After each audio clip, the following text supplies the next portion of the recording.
माता, क्या आज मैं आपसे कुछ मांग सकता हूँ? हाँ पुत्र, अवश्य। जिस युद्ध में मैं आज जा रहा हूँ माता, वहां या तो मैं विजयी होके लौटूंगा और या फिर वीर गति को प्राप्त हो जाऊंगा। जीवित वापस आने की और वीर गति को पाने की संभावनाएं समान है माता। यदि जीवित वापस आया तो कोई बात नहीं, परंतु वीर गति पाई तो सदा एक घाव मन में रह जाएगा माता। घाव की मेरी माता ने कभी मुझे देखा ही नहीं और मृत्यु के पश्चात भी उन्हें मेरा मुख स्मरण ही नहीं होगा माता। बस एक विनती है, युद्ध से पूर्व एक बार, बस एक बार मुझे अपनी दृष्टि से देख लीजिए माता। बस एक बार अपनी माता की ममता भरी दृष्टि अपने आप के ऊपर डालना चाहता हूं माता। मैं जानता हूं पिताश्री के लिए ये संभव नहीं है माता, परंतु आप तो एक बार मुझे देख ही सकती माता। आपकी कृपा दृष्टि मेरे लिए आशीर्वाद होगी माता। बस एक बार।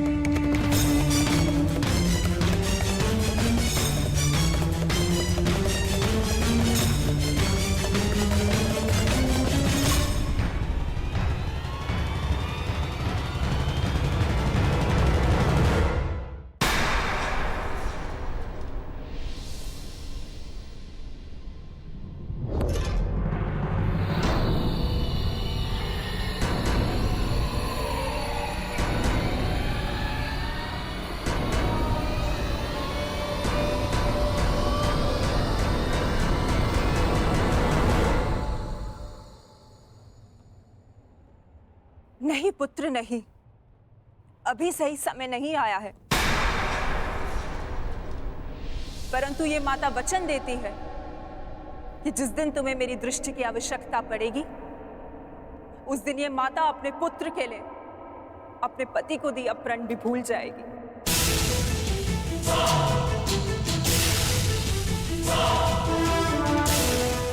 जाओ पुत्र जाओ, जाओ और एक दूसरे का रणभूमि में ध्यान रखना, क्योंकि वहां तुम सब ही एक दूसरे के माता, पिता, बंधु एवं सखा होगी।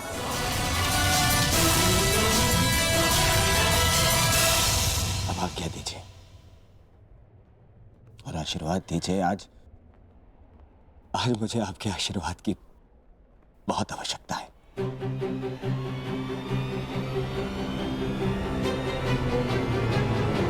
कल्याणमस्तु पुत्र, तुम सभी का कल्याण।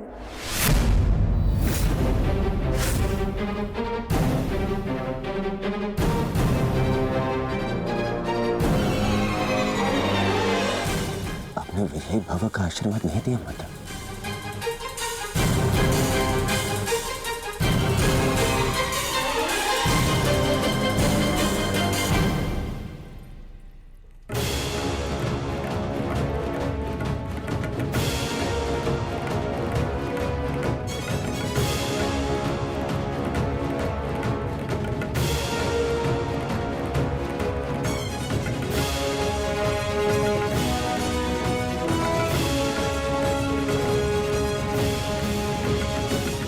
आशा करती हूँ वृकोदर, युद्ध समाप्त होने के पश्चात आपकी पत्नी पुनः अपने केश बांध सकेगी। मुझे विश्वास है पांचाली, इस आने वाले युद्ध में मैं वृकोदर भीम उस दुशासन की छाती फाड़कर उसके छाती के नहु से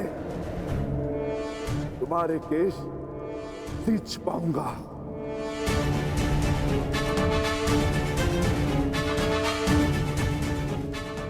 हर हर महादेव, हर हर महादेव। अधिकाराणां प्राप्त्यर्थं साम्राज्यर्थं न्यायानां अधिकाराणां प्राप्त्यर्थं साम्राज्यर्थं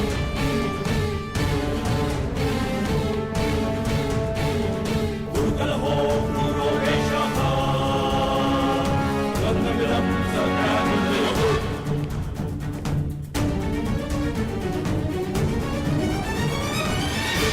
न्यायस्य अन्याये पुण्यस्य तथा च पापे योग्यस्य वा अयोग्ये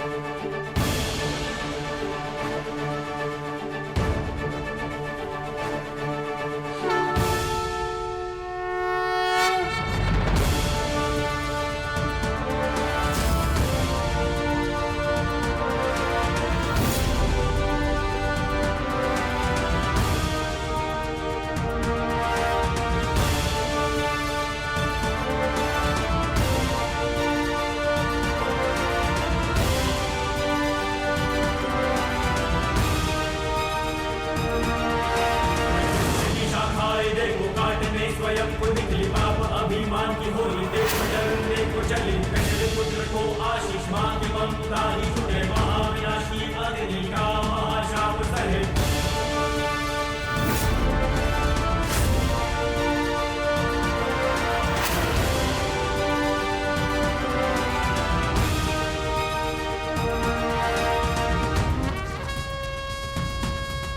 क्या पाप है सीमा से निकला धर्म है अब जाए दिया विधाता ने है जो हर अवसर जाए झूठा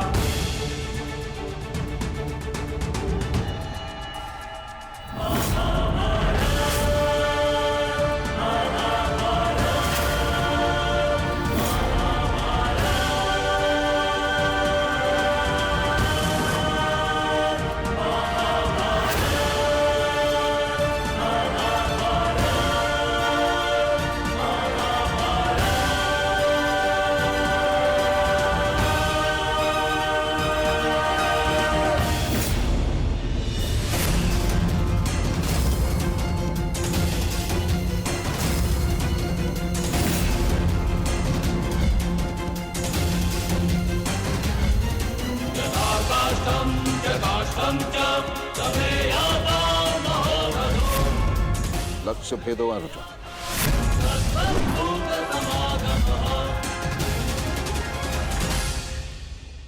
मैं नहीं चाहती कि मेरा कोई भी पुत्र एक दूसरे का वध करे।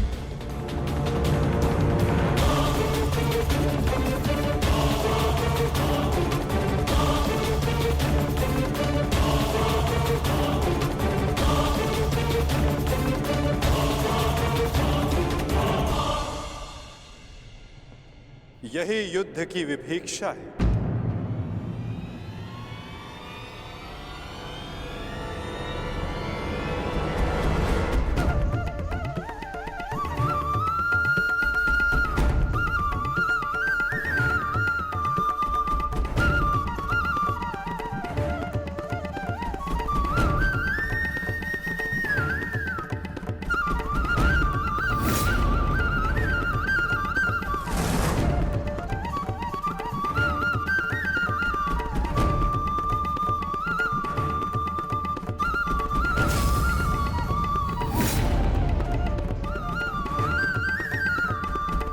चाहे जो भी पक्ष जीते, परंतु हानि दोनों ही पक्षों को होती है।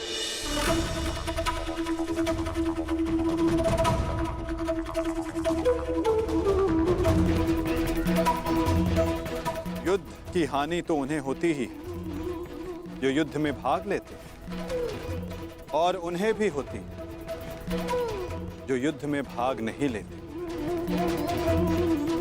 और अब जो मैं बताने जा रहा हूं, यहां उपस्थित कुछ लोगों को ये ज्ञात है और जिन्हें ज्ञात नहीं है वो इस बात को जान लें।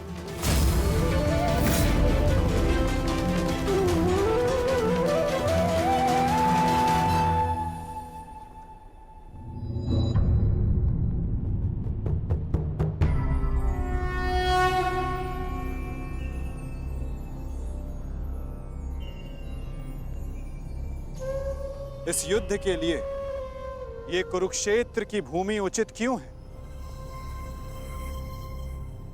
सर्वप्रथम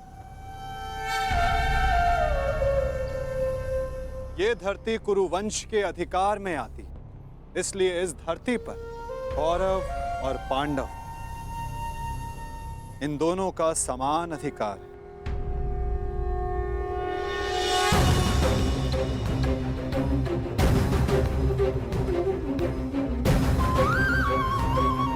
ये भूमि, ये पवित्र स्थल देव नदी सरस्वती के दक्षिण और दृश्यवाही के उत्तर दिशा में आता है।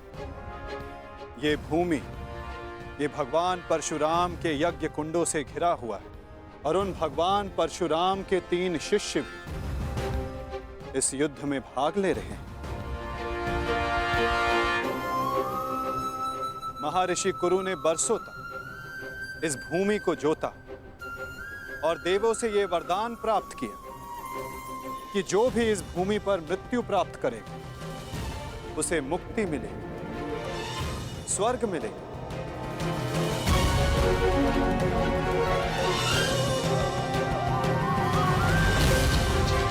और जिसे विजय प्राप्त हो उसे न्याय मिलेगा। ये भूमि न्यायदात्री, पाप नाशिनी है और ये युद्ध भी न्याय के विजय के, पापों के नाश के लिए हो रहा है। मुझे विश्वास है कि युद्ध का परिणाम चाहे जिस पक्ष में क्यों ना हो, धर्म स्थापना अवश्य हो।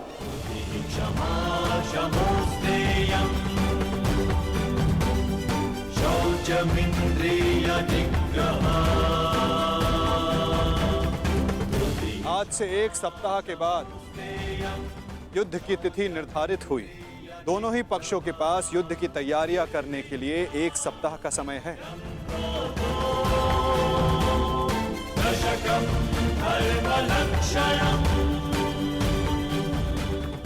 और उसके पश्चात दोनों ही पक्ष यहां पुनः उपस्थित होंगे।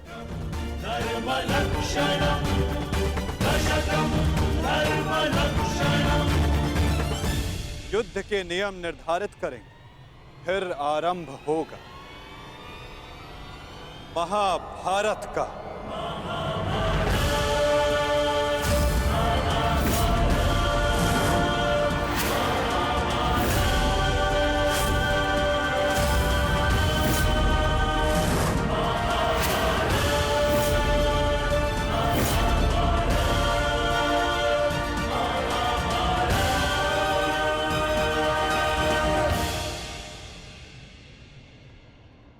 हेलो अर्जुन,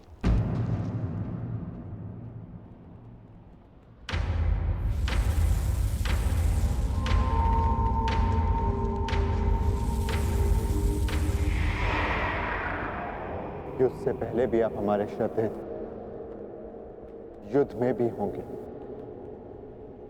और युद्ध के पश्चात भी।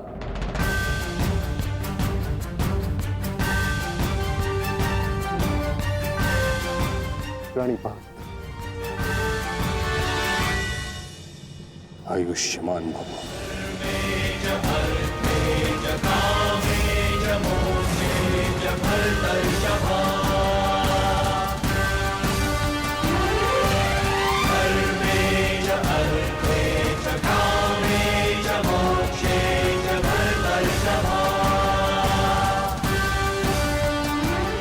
यशस्वी भव।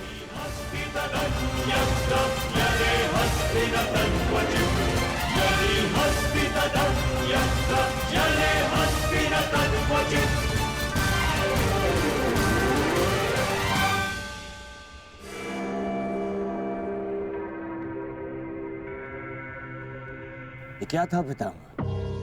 जिन्हें हम युद्ध में परास्त करके उनका अंत करना चाहते हैं, उन्हें आप लंबी आयु का आशीर्वाद दे रहे हैं। ये दुर्योधन जब छोटे आशीर्वाद मांगे तो उनको आशीष देना बड़ों का कर्तव्य है। तुम यदि अपने ज्येष्ठ युधिष्ठिर से आशीर्वाद मांगोगे तो अवश्य तुम्हें आशीर्वाद देगा।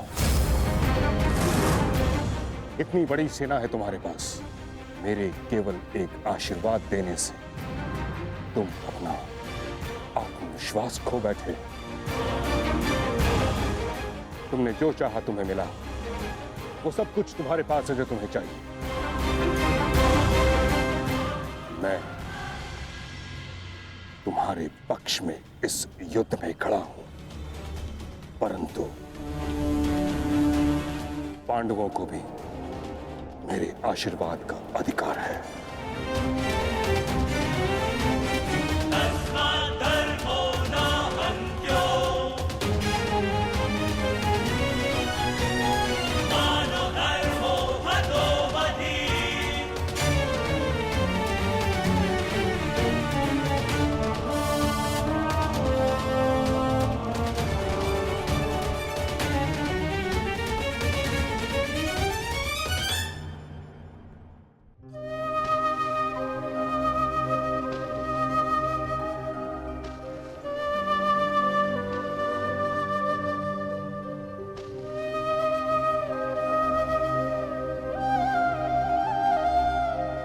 माते,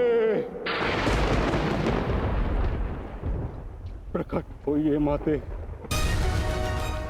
आपका गंगा पुत्र भीष्म आपके समक्ष उपस्थित है।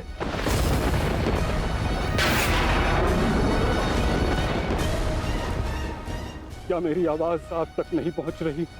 समूचे संसार को अपने जल से शीतलता प्रदान करती हैं आप। आज अपने पुत्र के जलते हुए हृदय को शीतलता प्रदान करिए माते। प्रकट होइए। समझ गया मैं। आप मुझसे रुष्ट हैं, असंतुष्ट हैं। आप कर भी क्या सकती? इस पथ का चयन अपने लिए मैंने स्वयं किया। यही मेरा दोष है। मेरा दोष वो प्रारब्ध है जिसने मुझे इच्छा मृत्यु का श्राप दिया है। मेरा दोष मेरी वो प्रतिज्ञा है जिसे मैं तोड़ नहीं सका।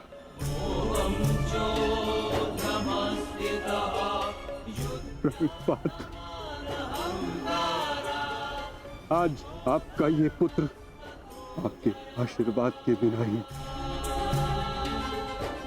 युद्ध में भाग लेने जा रहा है। अपनी भूल के लिए भाग्य को दोष देना उचित नहीं है गंगापत।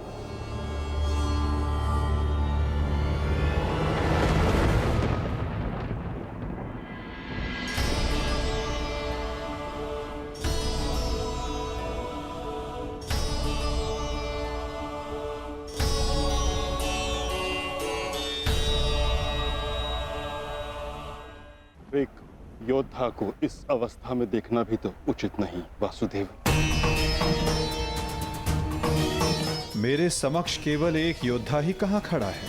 मैं तो उस पुत्र को, उस पितामह को देख रहा हूं जिसकी दृष्टि में अपराध बोध है और मन में पश्चाताप की अग्नि। सत्य कहा आपने। आप एक योद्धा को नहीं, एक अभागे को देख रहे हैं। मुझसे बड़ा अभागा इस संसार में कौन होगा? एक ऐसे युद्ध में भाग लेने जा रहा हूं जहां मेरे ही वंश के लोग एक दूसरे के रक्त के प्यासे हैं। भाइयों में प्रेम की जगह प्रतिशोध है, अहंकार है। बाण किसी ओर से भी चले, छाती मेरी ही छलनी होगी। रक्त किसी का भी बहे, हृदय मेरा रोएगा और मैं इस अनर्थ को रोकने के लिए कुछ भी नहीं कर सकता। जब आप रोक सकते थे तब आप मौन रहे गंगापुत्र।